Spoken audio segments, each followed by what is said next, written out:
ఇక డీటెయిల్స్లోకి వెళ్తే ఇసుకాసురులు బరితెగించారు. తమ పనికి అడ్డు వస్తే అడ్డు తొలగించుకుంటామంటూ బెదిరింపులకు దిగారు. ఇది ఎవరినో కాదు, మండల ఫస్ట్ మెజిస్ట్రేట్ వనజాక్షికి వచ్చిన లేఖ సారాంశం. అక్రమ ఇసుక రవాణాను అడ్డుకున్న వనజాక్షిని టార్గెట్ చేశారు ఇసుక మాఫియా. ఏకంగా ఆమెను బెదిరిస్తూ లేఖ కూడా రాశారు. నిన్ను ఏమీ చేయను, నీ అంతు చూస్తామంటూ బెదిరింపులకు దిగుతున్నారు. ముస్నూరు నుంచి మరో చోటుకు బదిలీ చేయించుకోవాలని హెచ్చరించారు. 2 దఫాలుగా మీ హత్యకు రెక్కి నిర్వహించామని లేఖలో హెచ్చరించారు. 10 రోజుల్లో ట్రాన్స్ఫర్ కాకపోతే తీవ్ర పరిణామాలు తప్పవంటూ లేఖలో పేర్కొన్నారు.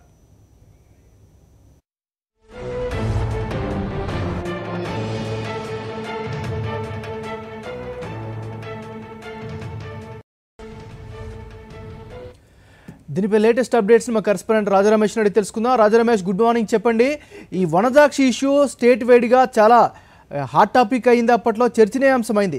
మళ్ళీ ఈరోజు బెదిరింపు లేఖ వస్తుంది. సో దీన్ని ఏ విధంగా అర్థం చేసుకోవాలి?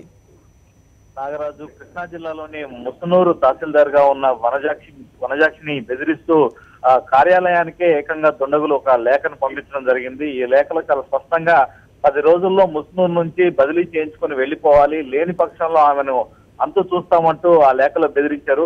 ఇప్పటికే 2 సార్లు కూడా మీకు సంబంధించిన ప్రదేశాలన్నింటిలో కూడా రెక్కి నిర్వహించాము, పిల్లల్ని నీ భర్తను వదిలేసి నిన్ను ఒక్కదాన్ని టార్గెట్ చేస్తాను అంటూ ఆ లేఖలో దుండగులు చాలా స్పష్టంగా హెచ్చరించడం జరిగింది.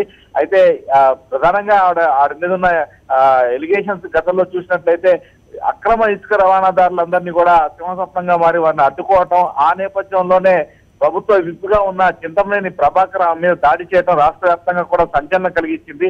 ఈ నేపథ్యంలోనే వనజాక్షికి అండగా మొత్తం రాష్ట్ర వ్యాప్తంగా ఉన్న రెవెన్యూ సంఘాలన్నీ కూడా, ఉద్యోగ సంఘాలన్నీ కూడా ఆమెకు అండగా నిలిచాయి. ఆమెకు న్యాయం చేయాలి, దాడికి పాల్పడిన వారిని, అలాగే దాడికి ప్రోత్సహించి దగ్గరుండి దాడి చేయించిన చింతమనేని ప్రభాకర్ మీద కూడా చర్య తీసుకోవాలంటూ పెద్ద ఎత్తున ఆందోళన నిర్వహించిన సంగతి కూడా తెలిసిందే. ఈ నేపథ్యంలోనే ఈ అంశం మీద రాష్ట్ర ప్రభుత్వం కూడా ఉన్నత స్థాయి విచారణను కూడా ఐఏఎస్ అధికారుల ఆధ్వర్యంలో వేయడం కూడా జరిగింది. అయితే ఈ క్రమంలోనే ఇటు ఈ నివేదిక కనుక వచ్చినట్లయితే తెలుగుదేశం పార్టీకి సంబంధించిన ఎమ్మెల్యే అలాగే విప్పుగా ఉన్న చింతమనేని ప్రభాకర్ కి, అలాగే ఆ ప్రభాకర్ అన్నతోటి ప్రోత్సాహంతో ఆ మీద దాడికి పాల్పడిన వారి మీద కూడా చర్యలు తప్పవనే అభిప్రాయం కూడా సర్వత్రా వ్యక్తం అవుతుంది. ఈ పరిణామాల నేపథ్యంలోనే వనజాక్షికి ఈ బెదిరింపు లేఖ రావటం అనేది ఇప్పుడు మరోసారి సంచలనం కలిగించింది. అయితే రాజరమేష్ బెదిరించాలని పంపించాలనే ప్రయత్నం జరుగుతున్నట్టుగా స్పష్టంగా ఈ లేఖ ద్వారా అర్థమవుతోంది. నాగరాజు, అయితే రాజరమేష్, ఇంకో విషయం చెప్పండి. సీఎం స్థాయిలో డైరెక్ట్ గా మాట్లాడినటువంటి వ్యక్తికి ఈ విధంగా రావడాన్ని ఏ విధంగా అర్థం చేసుకోవాలి? ఖచ్చితంగా నాగరాజు, ఒక ముఖ్యమంత్రి స్థాయిలో ఖచ్చితంగా ఈమెను పిలిపించుకొని జరిగిన దాడికి సంబంధించిన వివరాలన్నీ కూడా తెలుసుకున్నారు. అయితే ప్రభుత్వం వైపు నుంచి వనజాక్షికి న్యాయం జరుగుతుంది అనే అంశం ఎక్కడా కూడా మొదటి నుంచి కూడా వినిపించిన పరిస్థితి ఉంది. అందుకే దాడి చేసిన వ్యక్తి ప్రభుత్వంలో కీలకమైన పదవిలో ఉండటం, అలాగే ముఖ్యమంత్రికి సన్నిహితంగా ఉండటం వల్ల క్యాబినెట్ లోనే వనజాక్షి తప్పు చేసింది అని అంటూ పేర్కొనడం కూడా జరిగింది. ఈ నేపథ్యంలోనే ఉద్యోగ సంఘాలు చేసిన ఆందోళన మేరకు మాత్రమే ప్రభుత్వం స్పందించి ఒక ఉన్నత స్థాయి విచారణ కూడా వేయడం జరిగింది. అయినప్పటికీ కూడా ఈ రకమైన బెదిరింపు లేఖ రావటం అనేది ఈ విచారణ పూర్తి కాకుండానే వనజాక్షిని అక్కడి నుంచి పంపించి వేయాలనే ఒక బలమైన శక్తులు పనిచేస్తున్నట్టుగా ఈ లేఖ ద్వారా అర్థమవుతోంది. నాగరాజు, అయితే రాజరమేష్, ఇంకో విషయం చెప్పండి. ఈ బెదిరింపు లేఖ పట్ల వనజాక్షి ఏ విధంగా రియాక్ట్ అవుతున్నారు? ఆమె ఏమైనా కంప్లైంట్ ఇచ్చే యోచనలో ఉన్నారా? ఆమె నెక్స్ట్ స్టెప్ ఏంటి మరి? ఇప్పటికే ఈ లేఖను చూసిన తర్వాత వెంటనే ముస్నూరు పోలీసులకు ఫిర్యాదు చేయడం జరిగింది. పోలీసులు కూడా ముందు ఆ లేఖను చూసి ఎవరో ఆకతాయిలు చూపించిన లేఖ అంటూ తేలిగ్గా తీసుకునే ప్రయత్నం చేశారు. అయితే ఇది చాలా సీరియస్ గా తీసుకోవాల్సిన అంశం, నా ప్రాణాలకే హాని ఉంది, ఖచ్చితంగా ఈ లేఖకు సంబంధించి ఎవరు రాశారు, దీని వెనక ఉన్న వ్యక్తులు ఎవరు అంటూ మీరు విచారణ జరిపించాలంటూ ఆవిడ గట్టిగా కోరడంతో పోలీసులు కూడా ఇప్పుడు ఈ కేసుని దీని మీద కేసు నమోదు చేసి ఈ లేఖ ఎవరు పంపించి ఉంటారు, ఎక్కడి నుంచి వచ్చింది అనే దాని మీద కూడా విచారణ జరుపుతున్నారు. నాగరాజు, అయితే రాజరమేష్, ఇంకో విషయం చెప్పండి. వనజాక్షి మొదటి నుంచి కూడా చాలా స్ట్రాంగ్ గా ఉన్నారు, ముఖ్యంగా డెడికేటెడ్ గా ఉన్నటువంటి ఎంప్లాయీ అని అందరూ చెప్తూ ఉన్నారు. సో ఈ విధంగా లేఖలు రావడం వల్ల ఎలాంటి సంకేతాలు వెళ్ళే ప్రమాదం ఉంది మరి? మొదటి నుంచి కూడా వనజాక్షి చేసిన కార్యక్రమం మీద తెలుగుదేశం పార్టీ నాయకులందరూ కూడా చాలా ఆగ్రహంగా ఉన్నారు.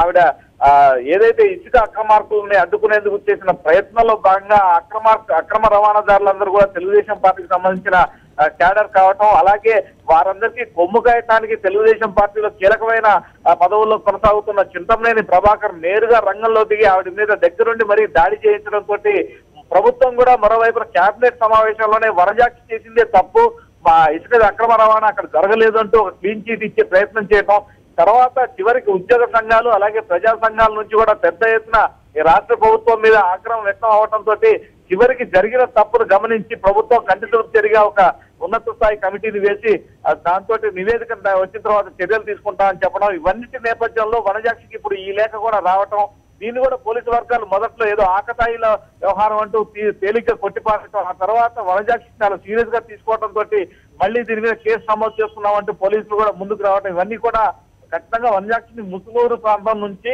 బదిలీ చేయించాలని జరుగుతున్న ప్రయత్నాల్లో ఇది ఒక భాగంగా చూడాల్సిన అవసరం ఉంది. దీని మీద వనజాక్షి కూడా సీరియస్ గానే ఉన్నారు. న్యాయ పోరాటం చేస్తాం, పోలీసుల ద్వారా ఈ లేఖ పంపించింది ఎవరైందనేది కనుక్కునే ప్రయత్నం చేస్తాం, అయితే తనకు కూడా రక్షణ కల్పించాలని కోరుతున్నారు.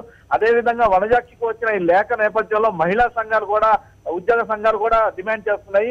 వనజాక్షి లాంటి నిజాయితీగా పనిచేసే అధికారులకు ప్రభుత్వం రక్షణ కల్పించాలనే డిమాండ్ కూడా వాళ్ళ నుంచి వ్యక్తమవుతోంది. నాగరాజు, అయితే రాజా రమేష్, ఇంకో విషయం చెప్పండి క్లియర్గా, ఈ వనజాక్షి ఇష్యూలో స్టేట్ గవర్నమెంట్ కావచ్చు లేకపోతే అధికార యంత్రాంగం కావచ్చు భరోసా కల్పించడంలో ఫెయిల్ అయిందని భావించవచ్చా? ఖచ్చితంగా నాగరాజు, వనజాక్షి విషయంలో మొదటి నుంచి కూడా ప్రభుత్వం గాని అధికార యంత్రాంగం గాని చాలా నిర్లక్ష్యంగా వ్యవహరిస్తోంది. అయితే దాడి జరిగినప్పుడు వనజాక్షి ఏదైతే ఇసుక రీచ్లో ఉండి దాడికి గురైందో, ఆ దాడి జరుగుతున్నప్పుడు అక్కడ పోలీసులు కూడా అక్కడ ఉండి కూడా చేష్టలు చూశారే తప్ప ఎక్కడా కూడా వనజాక్షిని రక్షించేందుకు గాను ఆమె మీద జరుగుతున్న దాడిని అరికెట్టేందుకు గాను ఎక్కడా ప్రయత్నం చేయలేదు. ఈ విషయాన్ని ఉద్యోగ సంఘాలు కూడా ముఖ్యమంత్రి దృష్టి కూడా తీసుకెళ్లారు. ఒక తహసీల్దార్ మీద నేరుగా పోలీసుల సమక్షంలోనే తెలుగుదేశం పార్టీకి సంబంధించిన విప్పు చింతమనేని ప్రభాకర్ సమక్షంలో ఆయన ప్రోత్సాహంతో దాడి జరుగుతుంటే పోలీసులు మిన్నకుండిపోయారంటూ వాళ్ళు ఫిర్యాదు చేసినప్పటికీ కూడా ముఖ్యమంత్రి నుంచి కూడా ఇప్పటి వరకు పోలీసు అధికారుల తీరు మీద కూడా ఎక్కడా కూడా కనీసం విచారణ జరపడానికి కానీ వారి తీరుని ఆయన గ్రహించడం కానీ ఎక్కడా జరగలేదు. పైగా జరిగినదంతా కూడా వనజాక్షి చేసిన తప్పే, అంటే ఎక్కడ అక్రమ రవాణాదారులను అడ్డుకోవటం, వాళ్ళంతా కూడా తెలుగుదేశం పార్టీ వాళ్ళు అయినందునే వాళ్ళని అడ్డుకోవటం ఆవిడ చేసిన తప్పే అంటూ క్యాబినెట్ ఆవిడ చేసిన వ్యవహారాన్ని తప్పుపట్టే పరిస్థితి ఉన్నప్పుడు ఇక ప్రభుత్వం నుంచి ఆవిడకి ఏ రకమైన రక్షణ లభిస్తుంది అనేది ప్రజా సంఘాల నుంచి కూడా వ్యక్తం అవుతున్న అభిప్రాయాల్లో ఒకటి. ప్రస్తుతం ఈ లేఖ వచ్చినప్పటికీ కూడా లేఖ వచ్చిన తర్వాత వనజాక్షికి ఏ రకమైన రక్షణ కల్పిస్తారు, పోలీస్ శాఖ నుంచి ఆవిడకి ఏ రకంగా ఆవిడ ప్రాణాలకు ముప్పు లేకుండా ఆవిడని సురక్షితంగా ఉంచేందుకు అవసరమైన చర్యలు ఏ రకంగా తీసుకుంటారు అనేది కూడా అందరూ కూడా చాలా ఉత్కంఠంగా ఎదురు చూస్తున్న పరిస్థితి ఉంది. నాగరాజు, అయితే రాజా రమేష్, ఇంకో కీలకమైన అంశం ఏంటంటే మొదటి నుంచి కూడా ఈ విషయంలో ఎవరైతే ఉద్యోగ సంఘాలు ఉన్నాయో వాళ్ళ వెర్షన్ మనం చూస్తూనే ఉన్నాం. మరి ఈ ఇష్యూ పైన వాళ్ళు రియాక్ట్ అయ్యే అవకాశం ఏమైనా కనిపిస్తుందా? ఉద్యోగ సంఘాలందరికీ కూడా ఈ రోజున అంటే నిన్న సాయంత్రానికి ఈ లేఖ వనజాక్షికి చేరింది. అయితే ఆవిడ పని ఒత్తిడిలో భాగంగా రాత్రి సమయాల్లో ఇది చూడటం వల్ల చూసిన వెంటనే పోలీసుల దృష్టికి తీసుకువెళ్ళింది. అంతేకాకుండా ఈ రోజు ఉదయం ఉద్యోగ సంఘాలందరికీ కూడా ఈ విషయం వనజాక్షి ద్వారా తెలియటంతో వారందరూ కూడా పోలీస్ శాఖను కూడా వనజాక్షికి రక్షణ కల్పించాలి, ఈ రకంగా లేఖ రాసిన వ్యక్తి ఎవరు ఏంటి అనేది విచారణ జరిపించి వాళ్ళను కఠినంగా శిక్షించాలని ఉద్యోగ సంఘాలు కూడా డిమాండ్ చేస్తున్నాయి. Nagaraju, okay, thank you Raja Ramesh, updates అందించినందుకు.